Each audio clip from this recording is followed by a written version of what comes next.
Hello everyone, today I'm going to be showing you an app that can save you money if you charge from home, but this app might not be for everyone, so it depends on your situation. So in the beginning of the video, I'm going to be covering about what this app is all about, what this app does that your Tesla doesn't already do, and if that is you, it applies to you, then that's great. If not, so you don't have to watch the part where I go through the app, help you how to set it up, and look over the interface and what the app offers. If you're new here, my name is Shiva Sapkota. I make wide range of Tesla videos covering anywhere from software update to tips and tricks. My goal is to make your Tesla owning experience better by providing you all sorts of tips and tricks. I do test on autopilot. I do test whenever there is every single software update. If you like what you see here today, please consider subscribing to my channel. If you're a returning subscriber, welcome back. I really appreciate your time. Let's get started. This app called Optiwatt, it is not yet in iOS or Android, but it's supposed to be launched very, very soon. You can access this app through your phone's browser or your desktop at the time of making this video. The idea behind this app is you just plug in your car, you connect your car to this app, and it does the work for you where it will only charge during the lowest electricity rate. Now you might be thinking, Shiva, isn't the electricity rate the same regardless of whenever I plug in my car? Well, that might be true for you if you live in an area where utility company just charge you a flat rate throughout the day. But in majority of the states, utility company actually charge you by time of use. That means that if you charge in 4 p.m., your rate is going to be significantly higher than if you charge at middle of the night when the rates are lower. Peak time meaning when everybody is using the electricity. It could be in the morning, it could be in the evening, where everybody's trying to use the electricity. Utilities companies raise their rates because they have to come up with more electricity. There is just more demand. That means they have to power on their big power plants to just support the electricity need of that area. That means there's more cost to them, so they charge you more for using electricity during those peak time. The idea with this app is, again, you just plug it in and then it will just charge your car during non-peak hours when the electricity rates are cheaper. There is already a scheduled charging feature in your car, and we'll talk about how that is different between what this app does. Before we get started with the app, I wanted to let you know that you do have to connect your Tesla login information to this app, or you can use a token provided by Tesla. I know many people are not comfortable with that. I have friends and families that I talked about this app and they had that question about how secure is that. It's a kind of an API based app. This is what Teslafy uses. If you heard of Teslafy, Better Route Planner, Tesla Remote app, there's a bunch of other apps that do the same thing where they make you log in their app using your Tesla login credentials so that they can connect to your car and they can control certain aspect of your car. It has been done by other apps, but again, it is your comfort level. I'm not here to sell you the app. I'm just here to tell you that this app exists and I'm going to show you what the app does. But it's totally your comfort level. I am not being paid to promote this app. I just thought that it would be useful for some folks who live in the area where there's time of use data. If we go to the frequently asked question about this app, and when we look at how the login information is used, it says that Optiwatt never stores your password and your data is 100% safe. When you connect Optiwatt to your Tesla account using your login credential, Tesla servers return an authorization token that can be used to communicate with your vehicle. Optiwatt then stores an encrypted version of that authentication token and discards your password. So Optiwatt is not saving your password. Before I show you the app and walk you through how you can get registered and start using the app, I wanted to provide you, as I said before, what does this app do that my Tesla doesn't already do? And that was the question that I had when I first started looking into this app. I played around with the app to see what it was controlling in my Tesla, and I came up with series of reasoning that could be beneficial for you in addition to what you already have through your Tesla. First of all, Tesla allows you to do a scheduled charge. So you can set a schedule, say 1 in the morning. But what Tesla doesn't allow you to do is when to stop charging, right? So you could say, okay, start charging at 1 in the morning and charge to 80%. Tesla will keep charging until you hit that 80% mark. What if your utility company's rates are fluctuating overnight? So you are at the cheapest electricity rate at 1 a.m., but then the rates go up at 4 a.m. With the current Tesla app, the car will keep charging even though you hit that 4 a.m. mark and your rate went from 5 cents per kilowatt hour to 20 cents per kilowatt hour. Tesla will keep charging your car until you reach that state of charge that you have set. It does not stop at the non-peak time. This app will do just that for you, where it will start and stop and it will only charge at those non-peak hours. So let's say your electricity rates are lower from 1 a.m. to 4 a.m. and then it goes up at 4 a.m. but then it drops again at 7 a.m. Your car, the Optiwatt will charge your car from 1 a.m. to 4 a.m. It will stop charging when the rate go up and then start charging again to get you to that 80% rate. So it will only charge during cheapest hour. There is some settings you can change so that you can reach that state of charge no matter what. But with the cheapest charge option, your car might not get to 80% if you don't have enough time in between your peak hours. So that is one of the benefits that you don't get with Tesla, being able to stop your charge. Another thing is if you want to use the scheduled charging on your Tesla, let's say, okay, I want to charge at midnight. You must have some kind of a reasoning behind why you want to start charging at midnight. You have to contact your utility provider to say when your non-peak hours are, or you need to look it up. So you have to know those times on when you can start charging, when are the lowest rates for you to be able to charge. Keep in mind those rates sometimes change. Like here in Colorado, time of use rate change between summer and winter. There are some states where that changes with quarters, and in some states it's even dynamic, like daily it could change. The peak hours could vary based on the demand. So with this app, you don't have to think about all that. The app will do the work for you. You just come home, you plug in your car, you have your preset as to how you want your car to be charged, and you just forget about it.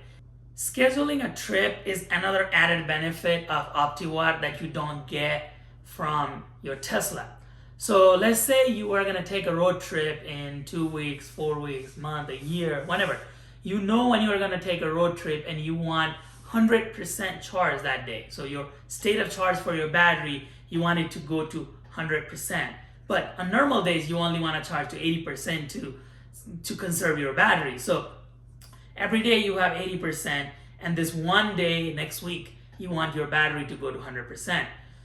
Right now, I would have to go to my car and adjust to 100% the day before when I want that battery to go to 100%. So tomorrow is my trip. I have to go change that setting from 80 to 100%. And when I'm returned from the trip, or when I'm already on the trip, I would have to remember to revert it back so I'm not charging to 100% every single time. So I would have to remember to do that. This app, there is a calendar in the app where you can go, and I'll show you later in the actual app, where you can click on dates when you want your state of charge in your battery to fluctuate. So today you could be at 80%, tomorrow you could be at 100%. You can schedule in a calendar of when you want that state of charge to go up. That is another added benefit that I found over the current Tesla app. The scheduled departure feature in your Tesla is great. So you can schedule the departure, and let's say you are leaving for work at 7 in the morning, the car will be ready with the state of charge that you have selected. So 80% charge, the car is ready, preconditioned, the climate control is warm. You can set all that with Tesla. With Optiwatt, I found it does a little bit more and provides you a little bit more flexibility and save you some money.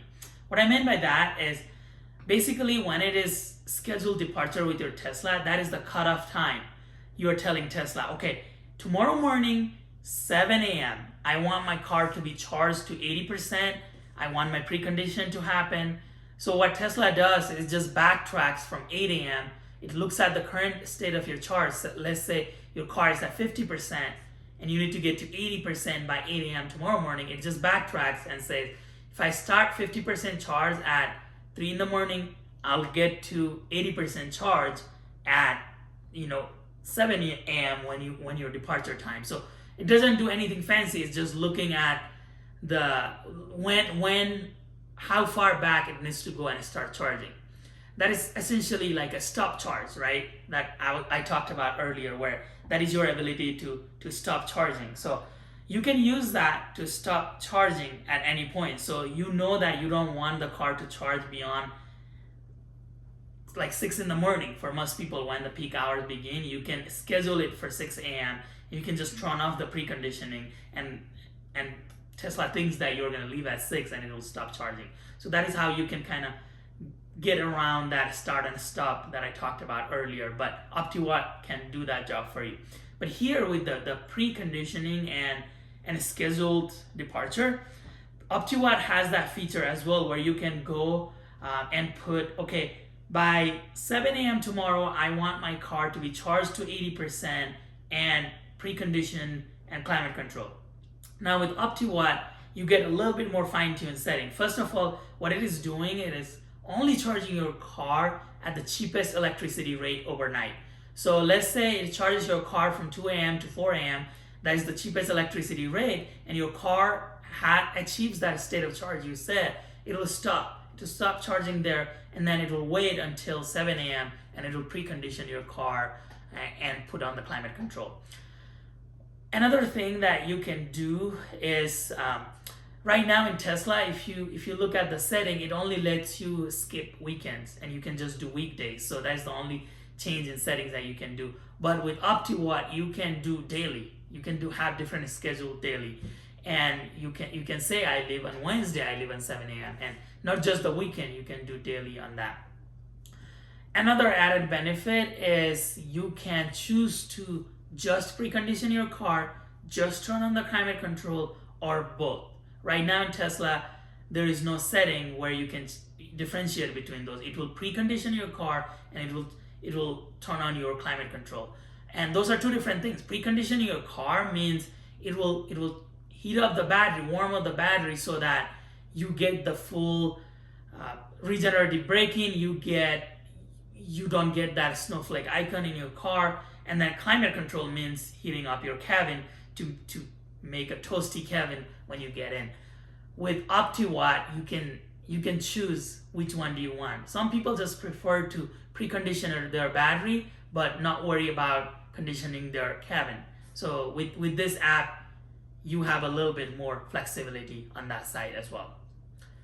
Finally, an added benefit to Optiwatt that you don't get from Tesla, it will tell you exactly how much you are spending on charging your car.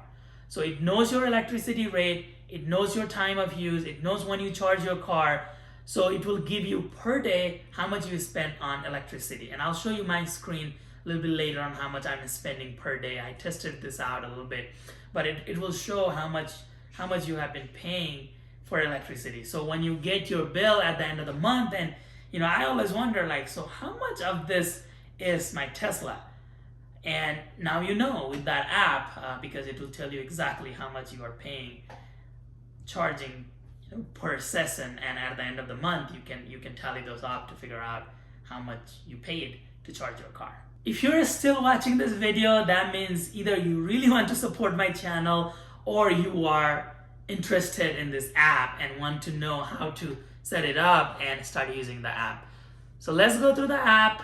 I'll show you step by step on how to sign up for the app, how to navigate through the app, and tell you what the benefits are along the way. Go to getoptiwatt.com and this website pops up where it says charge your Tesla the smart way, And then right here it says get started. It's free. There's also FAQs here that talks about some of the security and some of the top questions that you might have. And then there is some news if you click here. So to sign up for this service, you just hit here, or you can click here. Get started is free. And then right over here, you put your name, your email address, and your password. This is not your Tesla login. You can put any username and password for this and your email address, and then you hit sign up. Now, when you are inside the page, this is what it pops up. First, when you haven't logged in or linked your Tesla, this is where you need to put your Tesla email. So this is the email and password that you put to log in into your Tesla app in your Tesla account. After you log in with your Tesla, it says add home, provide your home address so we can identify when you have plugged in at home. This also allows us to find your utility provider. So you can just add your home address right here. So let's do that. After you input your home address, this screen pops up where it says Public Service of Colorado, and then either I can upload the utility bill, I can add the utility plan manually, or I can do select plan from the drop down list. If I do that, if I click on this utility plan, it shows the residential service. This is the most common and this is what I have. This is the schedule R, but you can also choose to upload your bill here and the software can figure out what plan you have. If I go to dashboard, it says welcome. It tells you the current date, tells you when you signed up for the app and when you started charging. So November 16th for me. And then here is your sign up button on the right. And you can also filter this by today, this month, last 7 days and whatnot. And then you can go into custom setting. Here it shows you the total spent. And I have spent $11.50 in charging my car since November 16th. Looks like I haven't driven much. And right here it shows the gas savings, and they tell you how they got the gas savings from using the MPG. They get into details on showing you how they got those numbers. The app also shows the environmental impact and my current mileage on the car, and it kind of converts it to what it means.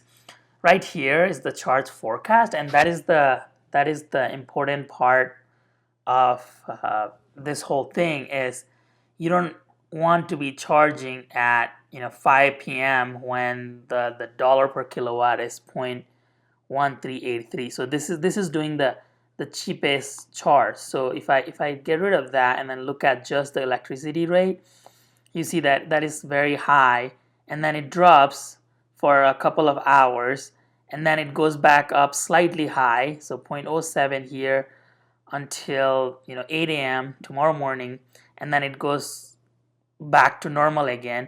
And this line right here is the departure time. I have said this is a hypothetical departure time. I was just testing the app to see how it would perform. So it shows the hypothetical departure time here, and then it shows that at 2 p.m. the rate goes up again. So look at the schedule for a little bit. So when we go to schedule, you can set into two different plans. So there's the cheapest plan. That is what I have set right now. And if I click here, it tells you, well, the cheapest plan means it will only charge off peak, 12 to 6 a.m. if it's the up peak. And then right here, it's like 10 p.m. after 10 p.m. So it will only charge during that time. What it means is that even if your battery is not at the state of charge that you want your battery at, let's say you want your battery to be at 80%, but with just charging this 5 hours here on off peak or whatever hours, it depends on your situation, it only gets to 70%. It will stop at 70%. It won't get to 80%. It will only charge at the lowest electricity rate. So if I do, that is the cheapest. If I do convenience, then I can select my departure time. So if I put 8 in the morning, so 8, and instead of PM, I select AM, and every single day, but I can also do Saturday, Sunday differently. Or you can pick and choose. If I do this, Saturday, Sunday is excluded, I can select Saturday, Sundays, and I say I don't get out or drive my car until 11 a.m. on Saturday. So it gives you a little bit of flexibility of when you want, if you want a late start and whatnot. So that is pretty good. This basically means by that departure time, your car will be ready to go. It will have the state of 80% charge. And right here, you can select between preconditioning and climate. Then you have the calendar feature that I talked about earlier. In this calendar feature, let's say I'm gonna go on a trip this weekend on Saturday. So Saturday the 19th, if I click here, I can say, okay, on 12/19 by 8:30 a.m., I want my car to be charged 90%. Right now I have it at 80%. I want my car to be charged 90%. And that's it. On December 19th by 8:30 a.m., my car will have 90% state of charge. You don't have to go one by one to clear this. I can just do clear all and it clears. So now I'm back to charging to just 80%. That ends today's video. I just wanted to show you this app and how it works in case it is beneficial to you. If you have any questions or concerns about this app, please put those concerns or questions in the comment section below. You can also reach me in Instagram using this handle. You can also reach out to me in my email using this email address. And this goes for any of the videos in my channel or any questions that you might have. My goal is to provide you with all the information that I can gather so that your Tesla owning experience is better. I hope you found this video helpful. If you did, and if you are not a current subscriber, please consider subscribing to my channel. It really helps grow my channel and also so you don't miss any of my future videos. I thank you all for your time today. I really appreciate your support. I'll see you in the next video. Namaste.